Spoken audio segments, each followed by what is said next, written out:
Dimension 20 Neverafter inspired me to redesign two iconic Disney characters. For anyone who doesn't know, Dimension 20 is a company known for creating and recording tabletop games inspired by D&D and other gaming systems with immersive worlds and characters. The Neverafter series was set in a corrupted fairy tale world where things like free will and fate were questioned in really interesting ways. This series inspired many creative ideas at the time, including making my own little corrupted animation for an art competition hosted by the channel Animator Guild. Unlike other animations I created, I would only have a month to complete the entire production, and I already tried and failed to submit to this competition in the past because I bit off more than I could chew. But that's a story for later. So will I be able to create some compelling redesigns in time to submit my animation to the competition? Let's see. The prompt for the animation was magic and fantasy, and it was due May 27, 2023. I decided I was going to animate a young fairy godmother practicing her magic and things going awry. So to do that, I needed to redesign both the fairy godmother from Cinderella and Chip from Beauty and the Beast. And Neverafter characters from different stories mixed, so I thought, why not? Immediately I started with shape design, which makes me think that I watched something about shape design recently and about using small, medium, and large shapes to make compelling designs. I start by redesigning the cloak. I decide to focus on the silhouette because I want to have nice big shapes to make the characters recognizable. I decide to push the hood shape, giving it sharp angles. The first design felt too much like the original fairy godmother. I wanted to feel like it's inspired by it, but distinct. I also decided to mix sharp and soft shapes, which would give it the feeling of this naive child with a lack of control over her volatile magic. After feeling satisfied with the silhouette, I start sketching over it, figuring out what my design will be. Another thing to keep in mind is drawing for animation is different than drawing for illustration. With each new element I add, I need to consider that I'm going to draw this thing over and over again.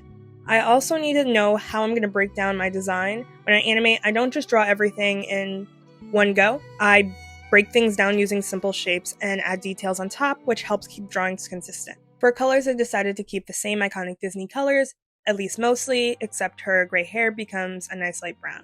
I also decided to keep the colored line art because that's what Disney does too, but let me tell you, I won't be doing it again if I can help it. It just makes it easier for this single animator machine if I stick to one color, which if you're enjoying that single animated machine channel, you should consider dropping a like, subscribing, and hitting the bell icon so you get updated when I release new videos. Now with the final touches, I can move on to Chip. I remember that when I designed Chip, I thought about this short film, Warm Welcome. The behind the scenes talked about how they used different shapes for its candles, varying different shaped silhouettes and sizes, and it definitely took an influence in my idea. I wanted this version of the cup to have sharper edges.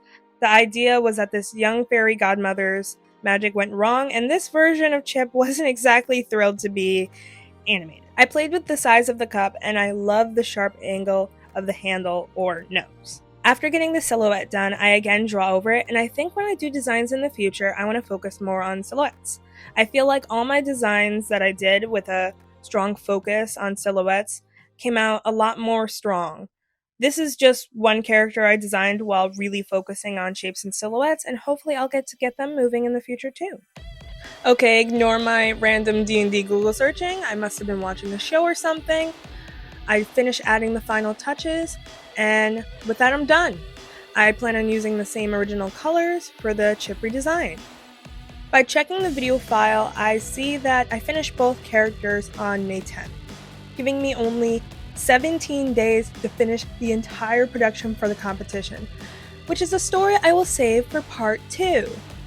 But now it's time to thank my spooky and salty patron. You help keep the oil lamps in my crypt well maintained and burning bright. And if you want to join them in showing some extra support, consider joining my Patreon. You'll get access to high-resolution PNGs of behind-the-scene art, time-lapses of set art, and your name at the end of the video, and more. And if you like twisted stories like Neverafter, you might also like a stop-motion short I created called Eloise, a story about a sheep woman with a complex past seeking solace with a cat family on a farm. And after that, make sure to check out my other Dimension 20 short featuring Jiminy Cricket finally getting a taste of water. With that, I will retire to my corpse-like slumber. Until next time, bye.